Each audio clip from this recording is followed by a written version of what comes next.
La peste negra. Claro, no fue la primera plaga de la historia, para nada, pero cambió el mundo para siempre. Y por siglos ha habido una pregunta que ha vuelto locos a historiadores y científicos. ¿Por qué fue tan devastadora? ¿Qué la hizo diferente a todas las demás? Bueno, vamos a intentar resolver juntos este misterio. A ver, claro que hubo plagas terribles antes, ¿no? Pensemos en la plaga de Justiniano, por ejemplo. Esa golpeó a Europa con todo, pero luego desapareció. Por más de 500 años, nada. Pero la peste negra, esa fue otra historia. Fue totalmente distinta. No fue algo de una sola vez. No. Se convirtió en una especie de sombra, una amenaza constante que no se iba, que volvía una y otra vez por siglos.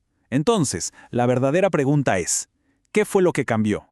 Para que nos hagamos una idea de la escala, esto es tremendo. En solo un par de años, a mediados del siglo XIV, se calcula que un tercio de toda la población de Europa murió. Es una catástrofe demográfica que casi no podemos ni imaginar. Dejó unas cicatrices en la sociedad que tardarían siglos en sanar. Y aquí es donde la cosa se pone interesante, porque para entender lo que pasó en el siglo XIV, la clave, curiosamente, no está en los textos medievales, no, está en un brote de peste mucho más reciente, uno que nos dio el mapa perfecto de cómo una enfermedad local se puede convertir en una pesadilla global. A finales del siglo XIX y principios del XX, la peste bubónica volvió a atacar, a esparcirse por el mundo. Y este evento, a diferencia de los antiguos, fue observado muy de cerca por médicos y científicos, y gracias a eso hoy tenemos un plano detallado casi paso a paso de los mecanismos que le permiten a la enfermedad conquistar el planeta. Ok, aquí hay un concepto que es clave para entender todo lo que sigue: el reservorio de enfermedad.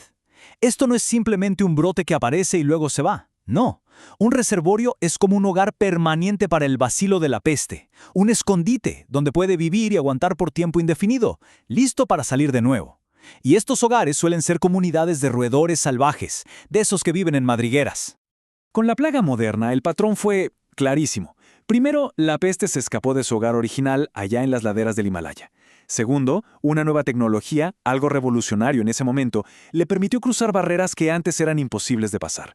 Y tercero, y esto es lo más importante de todo, encontró nuevos hogares permanentes en otros continentes. Es que la diferencia tecnológica lo fue todo. Los viejos barcos de vela eran simplemente demasiado lentos.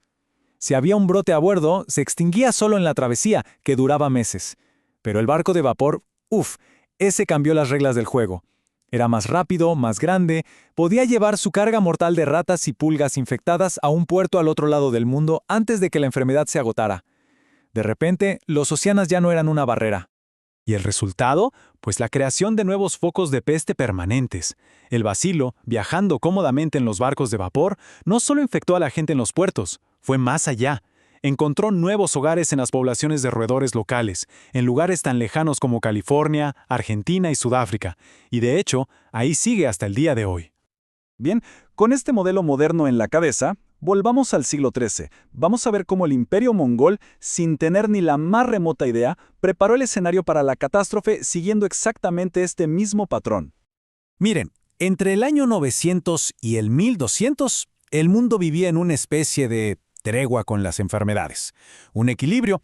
Las poblaciones ya se habían adaptado más o menos a los males que conocían y las grandes barreras geográficas como desiertos gigantes y cordilleras mantenían a los patógenos bastante controlados en sus zonas. Pero ese equilibrio estaba a punto de hacerse pedazos. El cambio clave fue geográfico. La famosa ruta de la seda, la antigua, en realidad evitaba la inmensa estepa de Eurasia. Pero los mongoles, ellos eran los dueños de la estepa, y crearon una nueva red de comunicación que la cruzaba de punta a punta.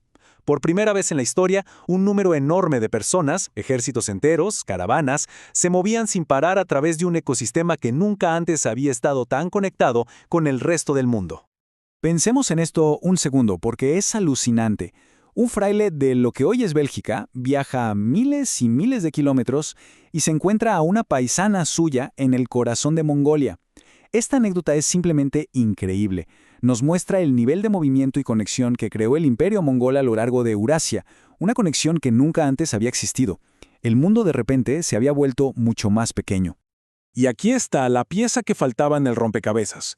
Al abrir estas nuevas rutas, Los mongoles, sin querer, conectaron el viejo reservorio de peste del Himalaya con un ecosistema nuevo y gigantesco, los millones y millones de roedores de la estepa.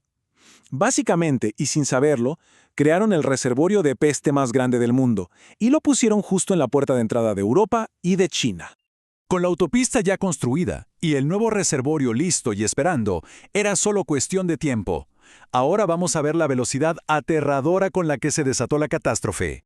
El avance fue imparable. Desde su primera aparición documentada en China en el 1331, la peste viajó siguiendo las rutas de las caravanas mongolas. En apenas 15 años, cruzó todo el continente asiático, llegó a la península de Crimea y desde allí los barcos genoveses la llevarían al resto de Europa. Pero ojo, que esto no fue solo una tragedia europea, para nada. Las consecuencias en China fueron igual de apocalípticas. Antes de las invasiones mongolas y la plaga, la población era de unos 123 millones. Para finales de ese mismo siglo, se había desplomado a solo 65 millones. La ferocidad de los mongoles era legendaria, sí, pero eso no explica por sí solo una caída demográfica tan brutal. Fue la combinación letal de la guerra y esta nueva enfermedad, que los propios mongoles ayudaron a propagar, lo que causó una de las mortandades más grandes en toda la historia de la humanidad. Pero la explosión inicial de la peste negra fue solo el principio. El cambio más profundo, el que duraría siglos, fue que la plaga ya no se fue, se quedó. Y esto finalmente responde nuestro misterio inicial. Antes de 1346, la peste era un recuerdo lejano en Europa, casi un mito. Después de 1346 se convirtió en una realidad crónica, aterradora, de todos los días. El imperio mongol no trajo la peste a Europa. Lo que trajo fue el reservorio de la peste a las puertas de Europa. Crearon una amenaza permanente que cambió el curso de la historia.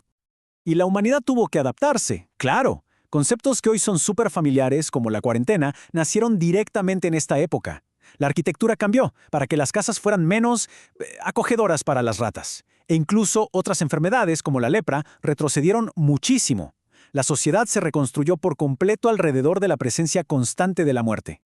La historia de la peste negra es una lección brutal sobre las consecuencias que nadie ve venir. Los mongoles crearon el imperio terrestre más grande de la historia, impulsaron el comercio, un intercambio cultural increíble, pero sin saberlo, también construyeron una autopista para la enfermedad más letal que hemos conocido. Una lección que resuena con una fuerza increíble en nuestro propio mundo, hoy más conectado que nunca.